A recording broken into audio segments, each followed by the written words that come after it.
Hi, everybody. Welcome to the National Down Syndrome Society's webinar series. My name is Vanessa Click. I'm the Director of Programs and Community Outreach. We've got a fantastic presentation today.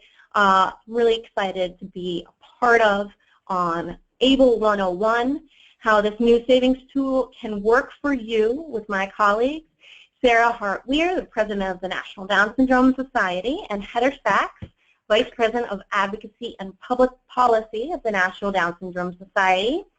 First, let me just remind everybody who is on right now that all participants are muted for the duration of the webinar.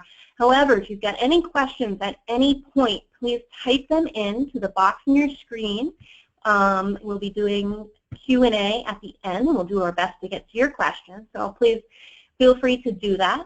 This webinar is being recorded and will be posted on the National Down Syndrome Society's website, ndss.org. So please feel free to check back or share with your friends, family, and colleagues. Without further ado, let me turn it over to my colleague, Sarah Hart-Weir. Thank you, Vanessa. Hello, everyone. It's an honor to be presenting our last webinar of the 2016 calendar year. As Vanessa pointed out, we're very excited to be presenting today's webinar topic on ABLE 101, how this new savings tool can work for you. I'm joined by our VP of Advocacy and Public Policy, Heather Sachs, who has a deep expertise and a lot of background information that she's going to share with you on the ABLE Act. I'm going to talk briefly about the history so you have a sense of how we got ABLE across the finish line almost 2 years ago this month. Heather's also going to talk through the basic mechanics of ABLE, who is eligible, what are the qualified disability expenses, how you will use ABLE on a day-to-day basis, how it intersects with your public benefits that you may be on, the tax treatment of ABLE, the distinction between ABLE and other savings mechanisms, the state ABLE update, and then what we're working on next. 2017 is going to be a very exciting year for the Achieving a Better Life Experience Act. So what is ABLE? ABLE is the Stephen Beck Jr. It stands for the Achieving a Better Life Experience Act. It's actually named after our former Vice Chair, Stephen Beck Jr., who was one of the original quarterbacks of this legislation, and I'll talk about that here in a minute. But essentially what ABLE does, it amends Section 529 in the tax code. It creates a new option for eligible individuals with disabilities to actually save money in a tax-exempt mechanism that can be used for qualified disability expenses, all while maintaining your eligibility for federal benefits such as Medicaid and Social Security. And Heather is really going to get into the basics and the nuances of how you'll use an ABLE account on a daily basis. ABLE, it was something that the National Down Syndrome Society has worked on for a very, very long time. We actually started this effort almost a decade ago, and as I mentioned, the bill is named after Stephen Beck Jr., who was one of the 5 parents in Northern Virginia, after a Northern Virginia affiliate meeting way back when, who came up with the idea for ABLE. We had these parents talking about the inequities that exist in the system. You're probably very familiar that many of our individuals in our families are told from day one, don't put any assets in your child's name because you're going to disqualify them for benefits like Medicaid and Social Security in the near future. Well, one thing led to another, and out of that kitchen table conversation in Northern Virginia, those advocates approached Congressman Andrew Crenshaw, who is a Republican from Jacksonville, Florida, who unfortunately just retired a few days ago, if you will, from the United States Congress. This was his legislation. He was our N of one, like I like to say, who became our original champion for ABLE. It took 4 Congresses and almost a decade to get the legislation across the finish line. And it was signed into law by President Obama on December 19, 2014. So as I said earlier, we're getting ready to celebrate the second anniversary of the ABLE Act. Going on to the next slide, it's very important to note that NDSS wasn't the only organization and wasn't certainly the only advocate involved in getting the legislation across the finish line in 2014. NDSS is very proud of our grassroots, of our advocates, of our parents, and most importantly, our self-advocates who joined our efforts, who told their personal stories, who met with members of Congress back in their districts, who tweeted, who Facebook posted, who wrote op-eds, and essentially did everything we could to tell those personal stories to convince 85% of the entire Congress to co-sponsor the ABLE Act in 2014. To give you a perspective of what that means for the support that we had for the ABLE Act, we had 381 out of 435 U.S. House of Representatives co-sponsored this legislation, and we had 78 out of 100 U.S. Senators co-sponsored this legislation, making 85% of the entire Congress endorsing the ABLE Act. It's also important to note, if you go on to the next slide, in addition to our partnerships with organizations like Autism Speaks, the Disability Opportunity Fund, and many others, we had Sarah Wolf, who was the first person with a disability to author a change.org petition calling on Congress to pass this legislation. We're not going to show it today, but it's worth watching Sarah's change.org video. It's a short video really telling the story on how we garnered almost 500,000 signatures on this change.org petition to help convince Congress this was the right thing to do. Sarah's story is very, very powerful. In addition to the long and winding road that led to the passage of the ABLE Act and the 85% of the Congress who helped make this a reality for so many people with disabilities in this country, in the 113th Congress, we led this effort thanks to the bipartisan leadership of Senator Bob Casey, Senator Richard Burr, and then, as I mentioned, Congressman Andrew Crenshaw, who teamed up with Congresswoman Kathy McMorris Rogers from Washington State, who has a 9-year-old son, Cole, with Down syndrome. Congressman Chris Van Hollen, who will be the new junior senator from the state of Maryland in this next Congress in January. Congressman Pete Sessions from Dallas, who has an adult son, Alex, with Down syndrome. And we had just an amazing set of bipartisan champions that really made the ABLE Act the most bipartisan, but also the most significant disability legislation since the Americans with Disabilities Act 26 years ago. So as you'll hear from Heather in a minute about the mechanisms of ABLE, just to give you a sense of when we passed this legislation after we garnered so much support of this from our ground game, from our grassroots. The timeline really is impeccable, and it's very timely that we're hosting this webinar about 2 years ago from when we got it across the finish line. December 3rd of 2014, the U.S. House passed ABLE overwhelmingly, 404 to 17.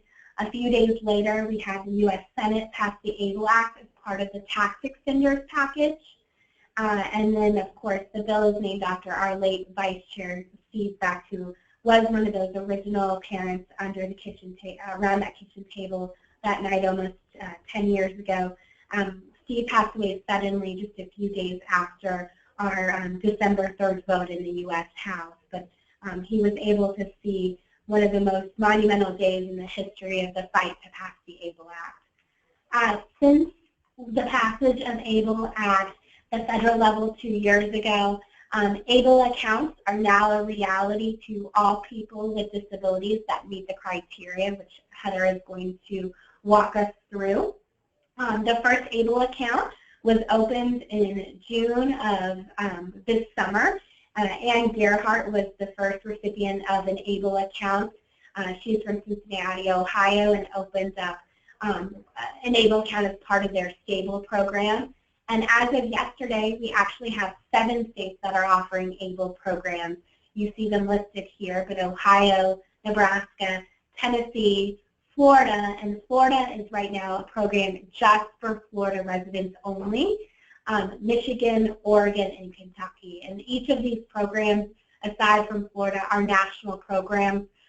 Last year at this time, we worked to eliminate what was the state residency requirement, meaning that any individual with a disability that meets the criteria of being able to open up an ABLE account can open up an ABLE account in any state. You don't have to open up an ABLE account in the state you actually live in, making ABLE accessible to all individuals with Down syndrome in the country, but most of the disability population. We're very excited. It's been a very exciting 2016 for the ABLE programs now that we have ABLE accounts being offered to all individuals with Down syndrome and their families. So I'm very excited to turn it over to my colleague, Heather Sachs, who's going to talk about why ABLE, but really getting into the mechanics of how you're going to use an ABLE account on a daily basis. So Heather? Thank you, Sarah. It's really been my pleasure to work on this for so many years, first as a volunteer advocate, just, coming to DC to the NDSS Buddy Walk on Washington and advocating for ABLE on behalf of my daughter with Down syndrome and other folks. And then 2 years ago joining the NDSS staff and really working with the state to get these state ABLE bills passed and get the programs up and running. So I'm not going to spend too much time explaining why. Unfortunately, I think that we all pretty much have realized by this point that the current U.S. benefit system is set up with a very antiquated presumption that people with disabilities cannot work and cannot contribute to society. And that's simply not the case anymore. Right now, the way the system is set up is that, you can only have $2,000 in your name in order to remain eligible for Medicaid and Social Security, SSI. But, that it essentially keeps an entire class of people poor, disincentivizes employment. There's so many opportunities now for people with disabilities. We have over 250 post-secondary programs in the U.S. People with disabilities are pursuing employment opportunities. You may be familiar with the NDSS DS Works Employment Initiative that was just launched last spring. We really are, focusing on creating jobs for people with Down syndrome and other disabilities and getting them into competitive and integrated employment settings. And so really the intent of ABLE was to encourage and assist individuals and their families in saving these private funds. It really is a private sector solution to a public problem, while recognizing that, even while people are working and contributing to society, they still need their public benefits. They're critical supports that people with disabilities rely upon in order to be productive members of society and live their daily lives. So for the first time, the ABLE legislation really recognized the fact that it costs more money to have a disability or to have a family member with a disability, and that ABLE accounts are intended to supplement but not supplant, so not to replace benefits provided through private insurance but also through Medicaid, SSI, and other sources. Let's go to the next slide. Okay, so we are going to get into the nitty-gritty of the basic mechanics of ABLE. And I say this is in a nutshell because everything on this next slide is going to be clarified in subsequent slides. So if you take nothing else from this presentation, copy this slide so you can remind yourself that there are some very critical rules that you'll have to remember regarding ABLE accounts. Number one is it's only one account allowed per eligible individual. This account can be opened in any state ABLE program so long as it's a nationwide program. So right now, all of the programs that have launched are nationwide except for Florida. Only the owner or the legal guardian can open the account. The designated beneficiary, meaning the person who the account's name is in, is legally deemed to be the account owner. So what does that mean? I will get into it a little bit more in future slides, but just to explain, So, you know, if there's a traditional guardianship arrangement, or if the ABLE account beneficiary is under the age of 18, then of course, even though the account is in that child's name, the parent technically, you know, can still control the account. But legally, that child would be the account owner. Now, it gets a little more complicated when the person reaches the age of 18, because unless there's some type of formal guardianship or power of attorney arrangement in place, the individual with the disability, who's the beneficiary, is also the account owner and can control the funds. So that is different from other savings vehicles, which we will get into later on, for example, special needs trust. But that is definitely a distinction of ABLE accounts that you need to recognize. Because there's only one account per eligible individual and the designated beneficiary is the account owner, you can't see, you know, just kind of random family members going and opening accounts on behalf of the child with the disability or the adult with the disability. You know, again, for example, you know, if a grandparent can open a regular 529 account in their grandchild's name, you're not going to see that with an ABLE account unless that grandparent happens to be the legal guardian. So it's one account. The beneficiary is the account owner, and you can open it in any state program that's nationwide.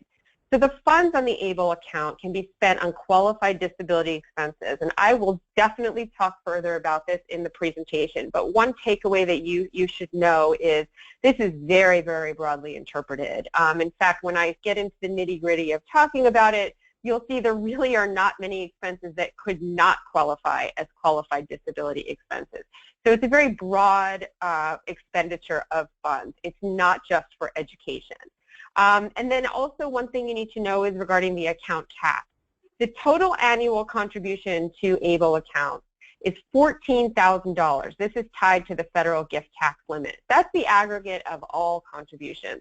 So you put your own money in from employment, your parents put money in, other family members maybe, you know, put money in as birthday gifts or holiday gifts. All of those contributions go into that one single ABLE account. It cannot exceed $14,000 per year.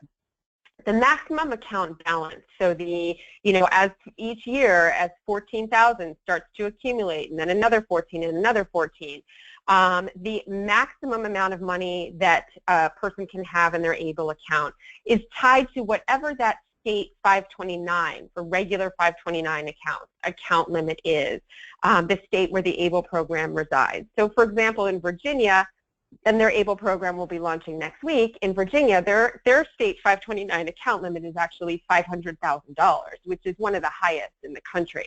Most states, I would say, average around $300,000, $350,000, still a very large sum of money. So that will be the maximum balance of the account. However, once the account hits $100,000, and again, this will take a certain amount of years to accumulate because you can only put in $14,000 a year. Once the account hits $100,000, that is a very special number. That is the amount at which SSI, Social Security Income, Supplemental Security Income, is suspended, but it is not terminated. So what does that mean? It means essentially you stop getting your SSI check, but you're still eligible. And if you spend down to get the account under $100,000, the check kicks in again. So basically when an account creeps up toward $100,000, the beneficiary has a choice to make. Do they just start spending down under the $100,000 to preserve that SSI check that keeps coming? Or perhaps maybe they don't need the check anymore and they would rather just keep accumulating funds in the account up to the state 529 limit, okay? So that's what the $100,000 is. You should note, though, that with $100,000, once the account reaches $100,000, even though SSI is suspended, Medicaid is not affected. So you can keep accumulating money beyond the $100,000.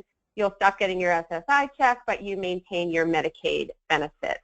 Once you get, if you send your account under the $100,000, again, you do not have to reprove your eligibility. You don't have to go to the back of the queue to, you know, reapply for SSI. Your check should start coming again. Let's go to the next slide. Okay, so let's talk about eligibility. So there are two main things that may make you eligible for an ABLE account. Number one is an age requirement, and number two is the severity of the disability. The age requirement is that the onset of the disability has to occur before the age of 26, okay? It doesn't necessarily mean that the disability has to be diagnosed prior to age 26. It just means that the onset of symptoms of the disability had to occur prior to the age of 26. So for all people with Down syndrome, they're covered on this respect, since Down syndrome is diagnosed either prenatally or shortly after birth. The second criteria is the severity of the disability. The disability has to be pretty severe. It has to essentially create marked and functional limitations in the person's daily life. It has to be severe enough that it's really interfering with the person's quality of life. And so there are two ways to prove that your disability is severe enough. Number one, if you have already been determined to meet the disability requirements for SSI or SSDI, okay, so you already have qualified, you're already getting the SSI or SSDI check, then you qualify for an ABLE account so long as your disability occurred prior to the age of 26. However, there's a second way to qualify for an ABLE account. Even if you have not been determined to be eligible for SSI or SSDI, what you can do is you can go to your doctor and get a disability certification. I'll talk a little bit more about this in a bit, but this is something similar to sort of a doctor's note or form that will certify that the individual meets the criteria essentially equal to whatever a Social Security level of disability is. Again, I said that the disability poses marked and severe functional limitations to that person's life. Okay, let's go to the next slide. Okay, so let's talk about what is a disability certification. So a disability certification, again, if you're already getting SSI or SSDI, disregard this slide. You don't need the certification. The certification is only for folks that are not yet qualified or on SSI or SSDI, or if your application has been rejected too, you can still qualify for an ABLE account. You go to your doctor, you'll get a note stating that your disability creates marked and severe functional limitations, is likely to last for more than a year, and or result in death. What do you do with the note, though?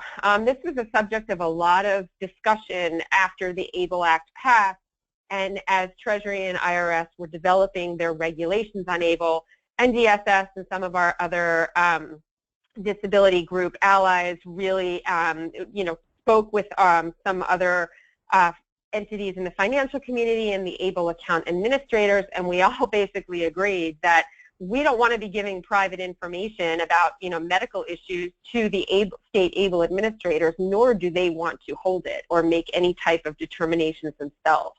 So what you do is you get this doctor's note, you keep the doctor's note in your own file. This is a private note between you and your doctor. You only be prepared to produce it if there's ever a question about eligibility for the ABLE account.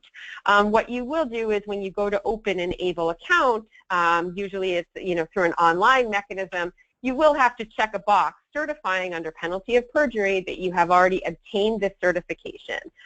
There also may be some type of requirement to recertify, so either to get another doctor's note and recheck a box or what. That is still up in the air, and we're waiting for Treasury to weigh in on when and in what situations recertification would have to occur. Again, to remind you, you don't have to go through these steps if you're already eligible for SSI or SSDI. Let's go to the next slide. All right, so what can you use the money for that you put into an ABLE account? So as I mentioned before, qualified disability expenses is very, very widely interpreted. Whereas for a regular 529 account, you would just be saving money for educational purposes.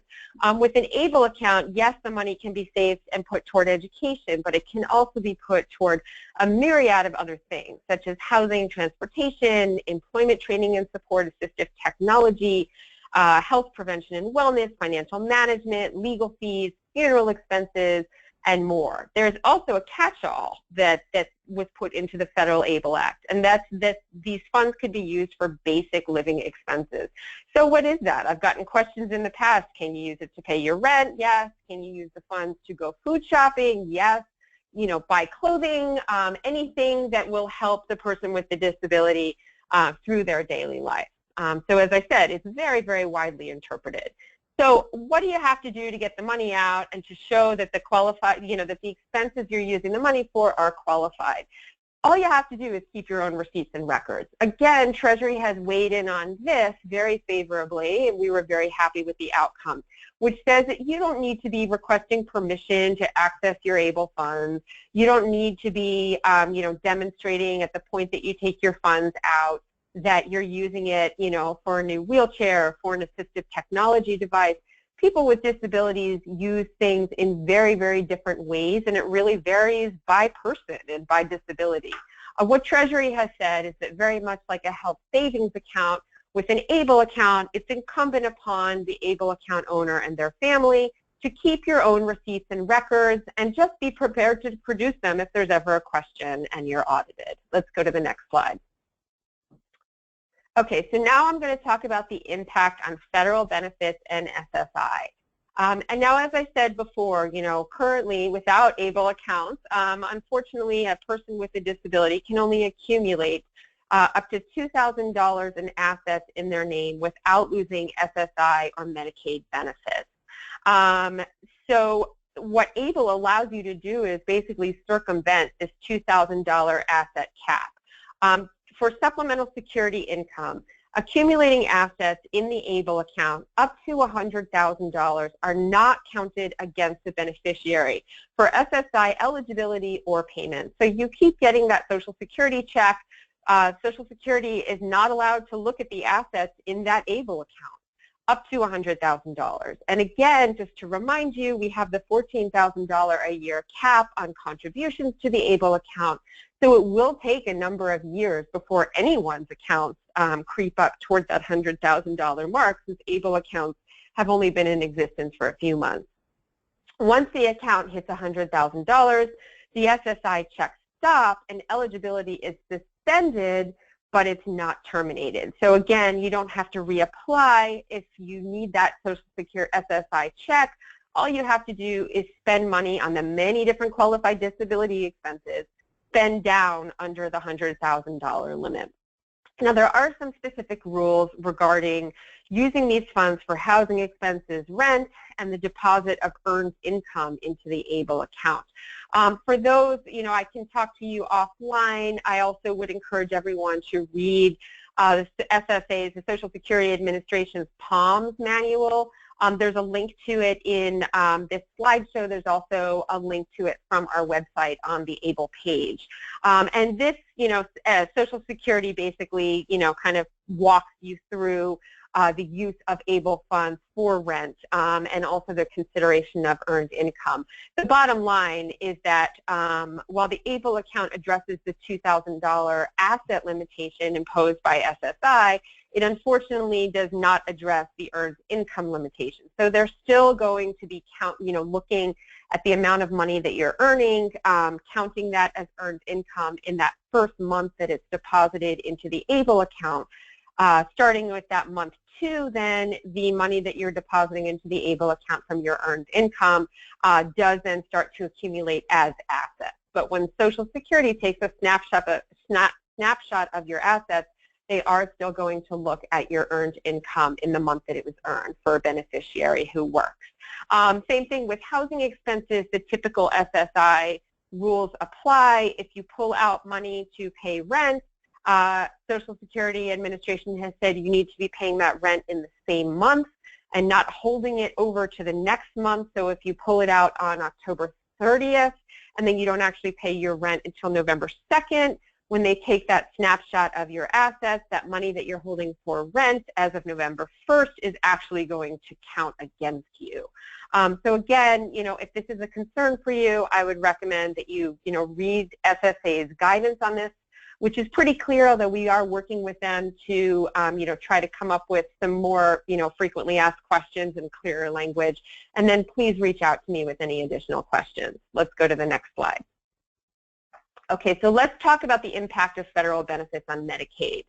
ABLE assets are disregarded in determining Medicaid eligibility. When the account hits $100,000, the SSI check stops. Although the eligibility is preserved, the benefits are suspended. But the Medicaid benefits continue on, which is phenomenal news. You know, there's a recognition that of all the benefits, Medicaid is certainly the most important and really provides, you know, not just health care, but also many supports that allow people with disabilities to work and maintain as independent lives possible. So there is something within the ABLE Act that I wanted to clear up about Medicaid. There is actually a Medicaid payback provision. It's also called a Medicaid clawback provision. And so what this says is that when the ABLE beneficiary passes away, any assets remaining in the ABLE account may be used to reimburse a state Medicaid agency for payments that that person has received since the creation of the ABLE account.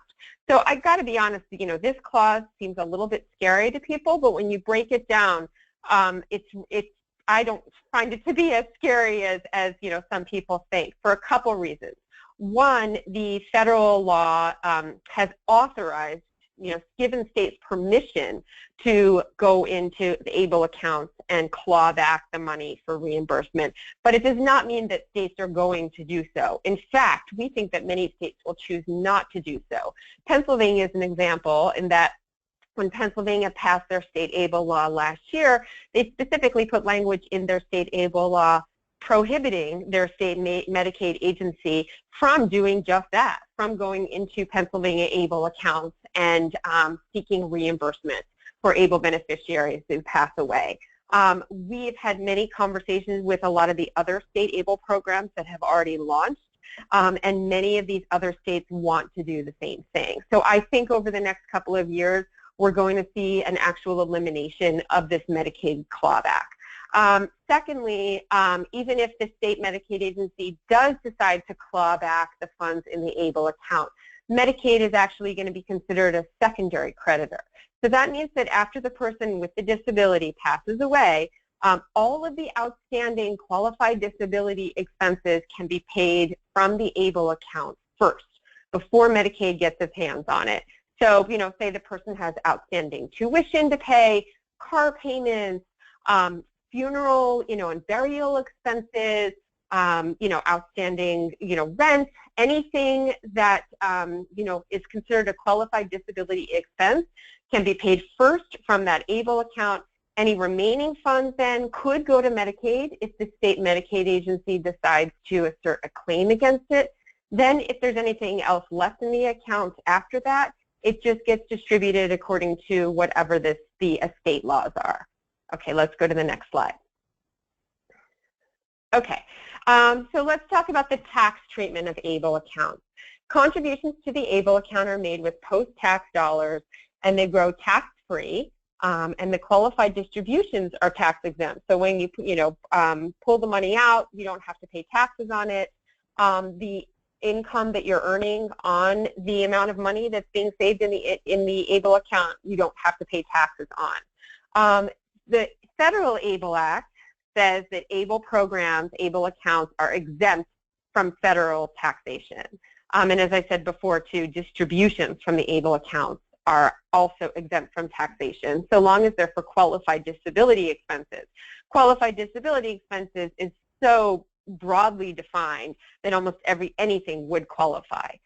For state taxation, the state tax consequences will vary. So most states do have some type of state income tax. All states that do have state income tax have designated ABLE accounts as tax exempt. This is very much in line with the federal ABLE, Act and treatment of ABLE accounts under federal law. Some other states have gone a step further. There's a list of states on the slide that have actually gone on to create deductions for contributions to in-state ABLE accounts. So those states are Iowa, Maryland, Michigan, Missouri, Montana, Nebraska, Ohio, Oregon, South Carolina, Virginia, Utah, which has designated a credit for contributions to a Utah, to an ABLE account. And then Wisconsin has done something very interesting. Originally, when Wisconsin passed a state ABLE bill, they had included a deduction in the state ABLE bill.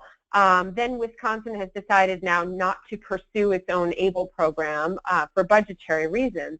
However, they decided to still give Wisconsin residents that same benefit of a tax deduction.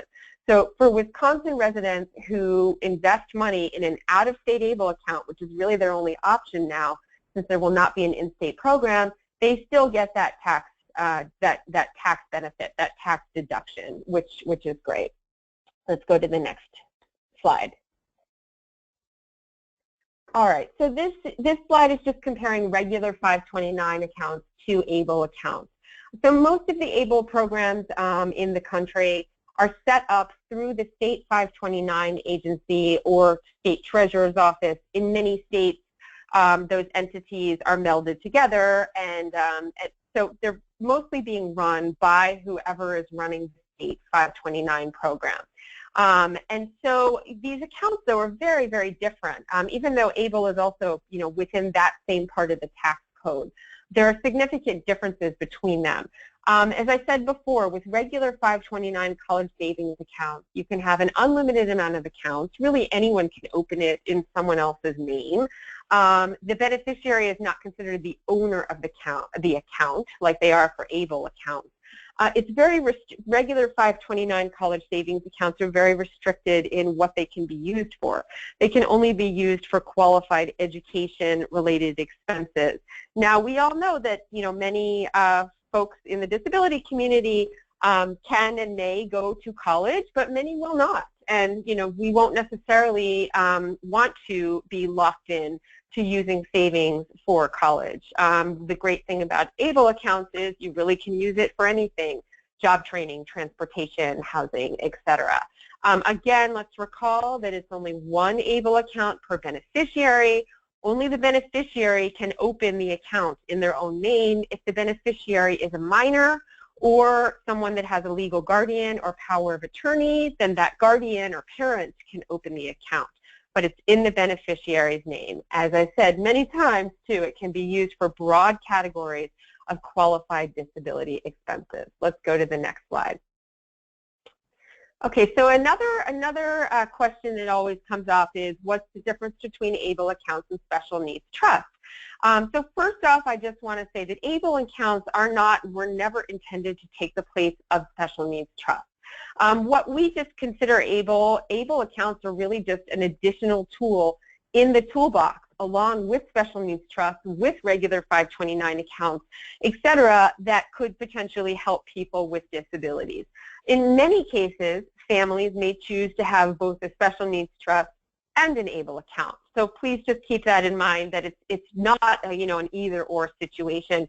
They can definitely be used to work together. However, with special needs trusts, there can be very high startup costs. You need an attorney to set them up. There are potential trustee fees. Often it's over $1,000. I think that's actually pretty low to set it up. With special needs trusts, they're controlled by a third party. And so, usually there's some type of restrictions on what the funds can be used for. There are, a lot of times you're locked out by age. You can only get the funding at a certain, at a certain age. The income is taxable at a very, very high rate, whereas on ABLE accounts, the income accumulates tax-free. However, special needs trusts are beneficial in that there are no limits on contribution to the trust. There's no limits on the number of accounts that a person can have in their name, on the number of trusts. And these do also have eligibility exclusions for SSI and Medicaid. So you can still keep your public benefits with a special needs trust, just as you can with an ABLE account. ABLE accounts are designed to be, very, very low fee, very minimal startup costs. Administrative fees are going to be under $50. In some states, there's even no startup costs right now. They're designed to be controlled by the account owner or the legal guardian. There are the eligibility requirements. So here, with ABLE accounts, as I said before, the onset of the disability must have occurred prior to age 26, and there must be a severe disability. There are annual contribution limits. as was said, to $14,000. And then once the account hits $100,000, SSI is suspended, but Medicaid continues. So there are, advantages and disadvantages to each one, but, please just kind of look at them as two different tools in the toolbox. Let's go to the next slide. Okay, we're coming down the home stretch here. Let's talk about state ABLE legislation. When the Federal ABLE Act passed in December of 2014, it authorized the state to create their own ABLE program. So right after the Federal ABLE Act passed, we started getting calls from people saying, where can I get an ABLE account? When can I open that? That's not what the federal law did. The federal law actually added a new part of the tax code to essentially give states permission to set up their own ABLE program. So what the next step needed to happen was each state needed to pass its own state version of an ABLE bill, and then set up its own state ABLE program. So in the 2 years since the Federal ABLE Act has passed, 47 states plus the District of Columbia have already enacted their own versions of the ABLE Act. This is a huge, huge number in a very, very short time period. Again, I really believe this is a testament to all of the grassroots advocacy that occurred to get ABLE across the finish line on the federal level. There's an appetite for these accounts. People with disabilities, need to be able to save money, and so they've been putting pressure on the states to get these ABLE Acts passed and get these programs up and running. There are 3 states not on the list, although we're working on them: Idaho, Mississippi, and Wyoming. It's noteworthy that not all states that have passed ABLE Acts will actually create an ABLE program. As Sarah explained before, last year, ABLE on the federal level was amended, so the home state requirement was eliminated, meaning you do not have to wait for your state to open an ABLE program in order to get an ABLE account. And many states, such as what I mentioned Wisconsin before, have decided that it is cost prohibitive for them to establish their own ABLE program. And so those residents should absolutely, seek out an ABLE account from another state. And just remember that when you're looking and you're shopping around, it's only 1 account per eligible individual. Let's go to the next slide. Okay, so Sarah gave the good news that as of this past June of 2016, we now have ABLE programs. It is possible today, when you get off this webinar, that you can go online and open an ABLE account in your name or your loved one's name, which is very, very exciting for those of us that have worked on this for so many years. Programs that have launched already are Ohio, Tennessee, Nebraska, Florida, which is not nationwide yet, Michigan, Oregon. Just yesterday, Stable Kentucky announced Kentucky has an ABLE program. There are also many programs that are expected to launch soon. Virginia has already announced it's launching next Monday. Alabama, Vermont, Pennsylvania, Alaska, Illinois, Iowa, Kansas, Minnesota, Missouri, Nevada, New Jersey, North Carolina, and Rhode Island. These are all states that have announced that they are going to be launching sometime in the next few months. So if one of those is your state, you certainly do not have to wait for them to launch, but if that state is also offering a tax deduction for in-state residents, it may be worth waiting. Certainly one factor to consider when you're shopping around and deciding where to open that one ABLE account. Let's go to the next slide. Okay, so ABLE accounts are available now, which is very, very exciting, but our work is not yet done. The ABLE law that passed in December of 2014 was not a perfect law. We all know that, through the legislative process, compromises have to be made, and we're continually striving to improve opportunities for people with Down syndrome and other disabilities. NDSS has now, formed a coalition with some other like-minded disability groups and also some financial groups with kind of the common goal to increase the amount of assets that can be put into ABLE accounts and increase the amount of people that can get ABLE accounts. So our work is not done. So as Sarah mentioned, last year in December, the state residency requirement was already eliminated from ABLE, which is great and has really opened up the marketplace for ABLE accounts. And in addition, I think really lit a fire under various states to launch their ABLE programs, to make these accounts available.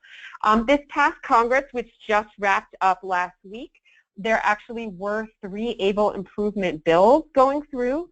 One was the Able to Work Act that NDSS was really championing. Those of you that came to the Buddy Walk on Washington last spring know that that was one of the major asks. This would have increased the annual contribution limit from $14,000 to an additional almost $12,000 tied to the federal poverty level for beneficiaries who are employed to incentivize employment. The ABLE Financial Planning Act would permit a rollover from a regular 529 account to a 529A account. This is actually very common that people go and open a 529 account without realizing that their child has a disability and that maybe they don't want to be locked into only using that money for college expenses. The third ABLE bill is the ABLE Age Adjustment Act, which would increase the age of onset from 26 to 46. 2 of those bills, the Able to Work Act and the Able Financial Planning Act, actually advanced in Congress. They got past the Senate Finance Committee. They were scored very low, which is a good thing, and we're confident that all 3 bills will be back in some form next session. So please stay tuned. Make sure you're getting our advocacy alerts and our NDSS e-newsletter. Once the bills are reintroduced, we will be once again calling our grassroots advocates into action to make these changes to ABLE. And next slide. That is it. I know that I've thrown a lot of information at you. Please feel free to email me. I also really encourage you to go on our website. We really work hard to try to keep it updated. The ABLE and state ABLE pages have a ton of information. FAQs, specific details. There are links to all of the state ABLE programs on our state ABLE webpage. Don't forget to sign up for NDSS advocacy alerts and e-news so you can get the most up-to-date info. Thank you very much, and it looks like there's a few minutes for questions. Vanessa? We do. Thank you so much, Heather. For everybody out there listening live, now is your chance. If you do have a question, please type it into the box on your screen. We've already got a number of them, so let's just jump in. So what would be the benefit of opening an ABLE account in a state other than where you reside? Okay, that's a great question. So first of all, there are some states that are just not going to open ABLE programs, or if they are going to open an ABLE program, they don't know when, or it's not going to be in the near future. So, it's in that case, you could be waiting around indefinitely for your state to get their ABLE program up and running. Another benefit is there are ABLE programs in existence right now, and 2016 is rapidly coming to an end, only a few more weeks left. Because you can only put $14,000 in a year, right now we encourage folks to just go and open an ABLE account in any state, start making contributions. I mean, some people may be able to fully fund the $14,000 by the end of 2016. Even if you can't, though, put something into the account, because then when January 1st, 2017 hits, the that $14,000 flips over to zero again, and you can contribute an additional $14,000. So it would be to shop around, not wait for your state, and start saving money right now. If your state does, in 2 months or 6 months or 2 years, decide to develop its own ABLE program, you actually can roll over your ABLE account from another state into your state's ABLE account. Great. We got a number of questions regarding how to compare and how to find out what the best state is. If there's a way, any advantages in choosing one state over another. That's a great question. So first of all, if your state is on the list of states I listed with tax deductions, I think that is a big advantage in terms of being able to save money for opening an in-state ABLE account. So take a look at that list. You certainly, as I said, don't have to wait for your state. You can actually open an account in another state, and then when your state program launches, you can flip it over and get that tax deduction at the time you flip the account over. I think through our state ABLE website, you can actually go into each of the ABLE programs websites and compare their investment options. We also have a chart that unfortunately has not yet been updated to reflect Oregon and Kentucky, which just launched this week, but it will be updated in the next week or two.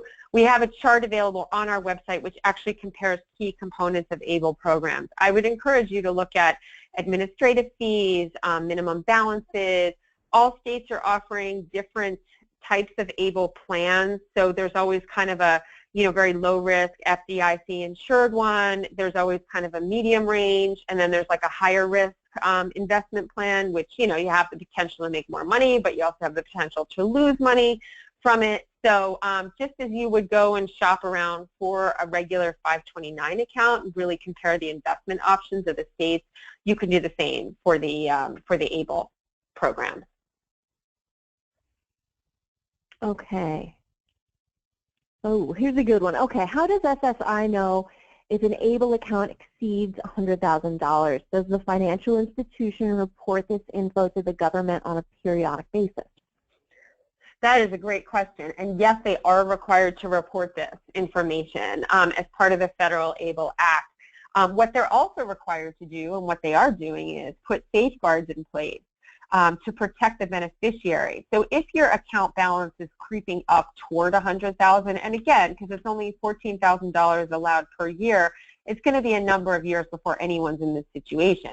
But as your account balance creeps up toward $100,000, there are actually safeguards in place where the state ABLE program will automatically start sending you notices and communicating with you, giving you the heads up that your account balance is hitting $100,000, and that once it hits $100,000, your SSI could be suspended. And at that point, as I said before, you have a decision to make. Do you start spending funds from the account to keep it under that $100,000 threshold, or do you decide to forego the SSI check and just keep saving up to whatever the state 529 maximum is? Great. All right, I'll remind everybody out there, this is your chance to ask Heather any questions about the ABLE Act, so please type them into your screen. Also, this webinar is being recorded and will be posted on ndss.org along with the slides, so please feel free to check back later. So, this says, just a moment. Okay, can you please clarify for listeners how it is possible that Florida has restricted its account to only Florida residents? Yeah, Florida did this in its state ABLE law. It's the state's prerogative whether or not they want to have an in-state program or a nationwide program. Florida was actually one of the first ABLE programs to launch. At the point when Florida started designing its program, the state residency requirement had not yet been lifted.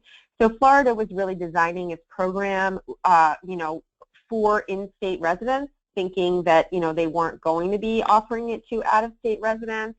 Their Florida ABLE program was actually given quite a bit of money in the budget from the state legislators. For their ABLE program, they also have some additional benefits for Florida state residents. So right now, as I said, it is limited to in-state residents. It's my guess, and everything that I've heard kind of points in this direction, that sometime in the next few years, they probably will go nationwide with their program. But right now, if you're in Florida, it probably does make sense to open in, the Florida program, although you're free to shop around. And, as you saw by the list of states, that right now there's 7 ABLE programs, but within the next 2 or 3 months there's going to be almost 20 programs. So there's certainly a lot of other options besides Florida. Is there a 529 option as part of the ABLE Act? I'm not sure what the question means. An ABLE account is in the same part of the tax code as 529 accounts, but they are a separate savings mechanism. You can use funds in an ABLE account for education expenses, but you can, but it's not as restricted as a regular 529 account.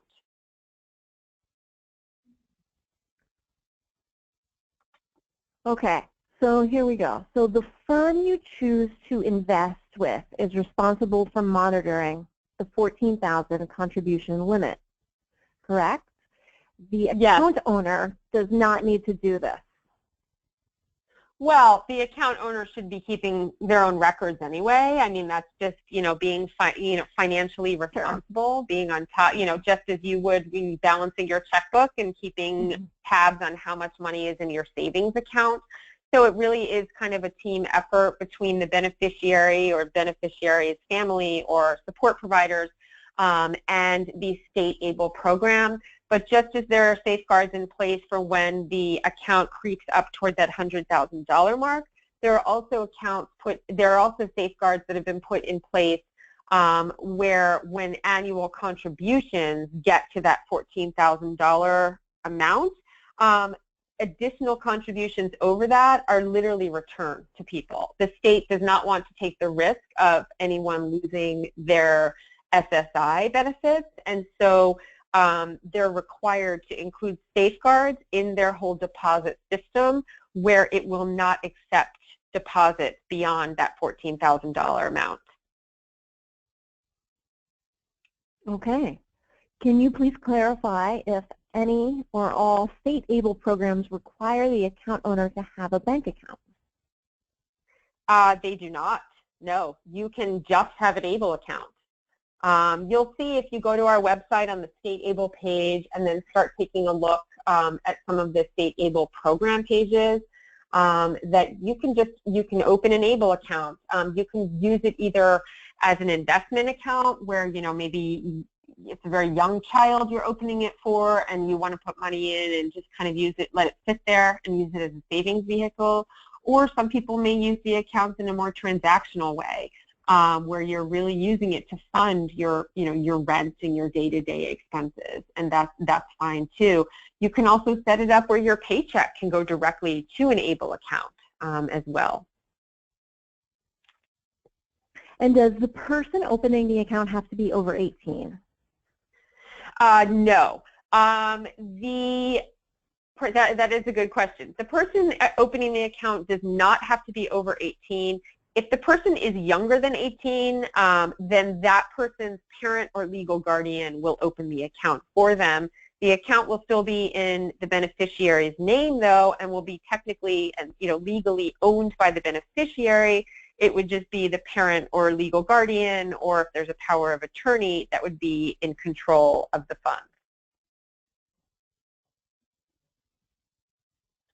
Okay.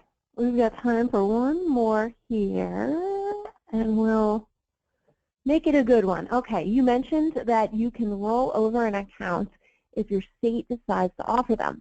Does the same rollover option apply if you decide to move to another state, not the one you reside in? Specifically, what if a new state offers better options? Absolutely. You are not at all, it doesn't actually matter now if you move from state to state because the state residency requirement has been eliminated. So, for instance, I'm a Maryland resident. I could open a Nebraska account. Nebraska already has an ABLE program on behalf of my daughter.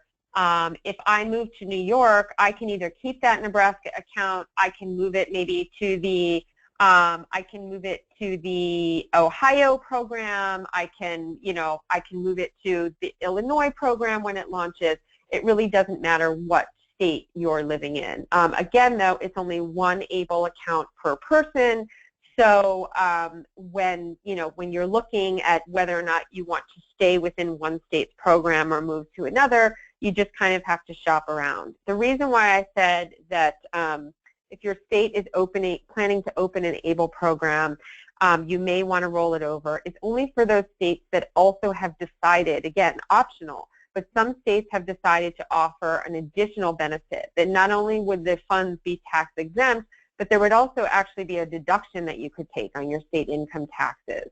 Most of the states that have done this also have a similar deduction for contributions to regular 529 accounts in their state. So it was kind of an equity thing. And so that would be one reason where if you do move to a state maybe that has a state tax deduction for contributions to an ABLE account, that might be one reason why you would maybe want to consider flipping over your ABLE account from an out-of-state account to a new in-state account. Great. All right, I've got one more here. How can I find out when my state will start its ABLE program? Well, the first thing I would say would be to look at our website, that ndss.org/stateable. On that web page, you'll see it says click here for a list of state ABLE programs and websites. A lot of states that have not yet launched their programs but who are intending to launch their programs have already put in what I call a placeholder website. So it'll have information about that state's ABLE program, and all of those websites you can put in your email and get on an email list. So then when there's movement in the ABLE implementation process, you get email updates directly from that state. And again, I would encourage you to just go ahead, if you know you definitely want to open an ABLE account.